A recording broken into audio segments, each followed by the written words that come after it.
હવે દાદા એક પ્રશ્ન છે કે આ પ્રજ્ઞાએ કામ કર્યું કે બુદ્ધિએ કામ કર્યું? કંઈક વાત થાય જો પછી બુદ્ધિ દોડાડી, કંઈક વાત થાય તો જો બુદ્ધિ ઊભી થઈ, તો એની ડેફિનેશન શું કે આ બુદ્ધિ કે આ પ્રજ્ઞા કે શું ડેફિનેશન? અજંપો કરે તો બુદ્ધિ. અજંપો પણ આપણે અજંપો થાય ને તે જે બુદ્ધિનું ચલણ છે પ્રજ્ઞામાં અજંપો ના થાય. થાય છે અજંપો થાય છે. હા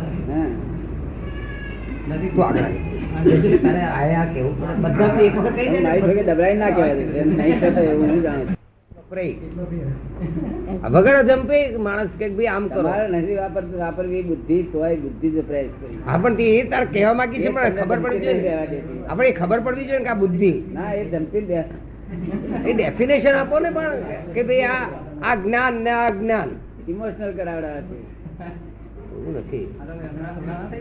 આ જ્ઞાન ને આ જ્ઞાન, આ કાળું ને આ ધોળું, આ બુદ્ધિ ને આ પ્રજ્ઞા, એની કોઈ ડેફિનેશન? આ અજંપો કરાવે એ બધી બુદ્ધિ.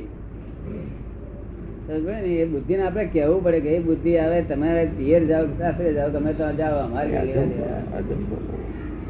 અજવાળું થયા પછી આટલું બધું અજવાળું હોય, અજવાળું થતા પહેલા મીણબત્તી હરગાય એ વાત જુદી છે, પણ અજવાળું થયા પછી મીણબત્તી ની જરૂર ખરી?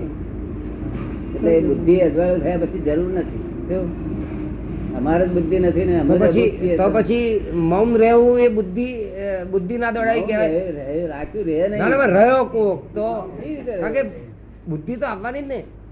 એની ડેફિનેશન શું પડે? એક્ઝેક્ટ ડેફિનેશન જેમ તમે મન કહો છો, મનની ડેફિનેશન બુદ્ધિ અજંપા વગર કોક કે ભાઈ આ ઓમ કરો એટલે કે પછી જો બુદ્ધિ દોડાડી એવું થાય. ઇમોશનલ જ આખા કરે. મોશન માં રાખે ને સ્થિર થયા શાંતિથી વ્યવહાર ના જાય. ઘણી વાર રાતે 2 વાગે ઉઠાડે બુદ્ધિ કુદાકુદ કરતા. જંપી વ્યવહાર ના દે, આરામ ના કરે.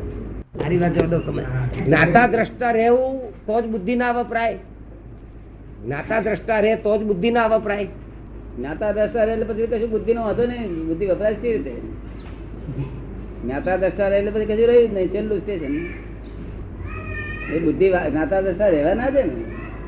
અહીં તમે માર્કેટ ગયા હોય ને તો ઉતાવળ થી શાક લેવું હોય તો તમને તો 4 ઘેર ફરાવડાવતા છોડે. બુદ્ધિ ભટકાય કર્યા.